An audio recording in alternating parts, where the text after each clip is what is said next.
साथियों नमस्कार। मैं पवन श्रीवास्तव, रिटायर्ड चीफ मैनेजर। आज मैं आपके सामने एक नया वीडियो लेकर आया हूँ। आपने अभी तक डिजिटल शब्द सुना होगा कि डिजिटल बैंकिंग, डिजिटल ब्रांच। अभी एक नया कॉन्सेप्ट है फिजिटल ब्रांच। फिजिटल का तात्पर्य है कि जो फिजिकल बैंकिंग और प्लस डिजिटल दोनों का कॉम्बिनेशन है। जैसे कि वहाँ पर कियोस्क सर्विस होती है जिसमें आप अकाउंट स्टेटमेंट टच स्क्रीन के द्वारा TDS सर्टिफिकेट, अपने अकाउंट की जानकारी, अपडेशन ऑफ पैन, ये सब कर सकते हैं। उसी के साथ साथ 24/7 आप वहाँ ATM से कैश विड्रॉल कर सकते हैं, जमा कर सकते हैं।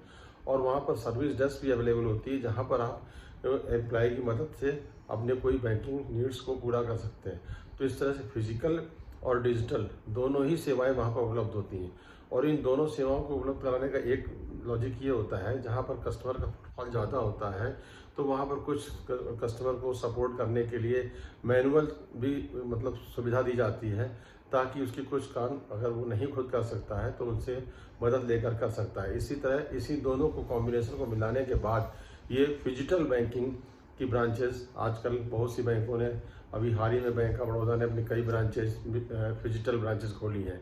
तो फिजिटल और डिजिटल दोनों का जहाँ तक तात्पर्य है कि जहाँ पर फिजिकल आपको बैंकिंग नीड्स के बारे में असिस्टेंट किया जा सके, आपको सुविधा सेवाएं प्रदान दी जा सके, साथ ही कियोस्क के जरिए आपका पासबुक प्रिंटिंग के जरिए आपका 24/7 ATM और कैश जमा और कैश निकालने की सुविधा के साथ साथ जो भी सर्विसेज हैं जो कियोस्क में अवेलेबल है टच स्क्रीन के द्वारा, उसकी काफ़ी आजकल डिमांड है।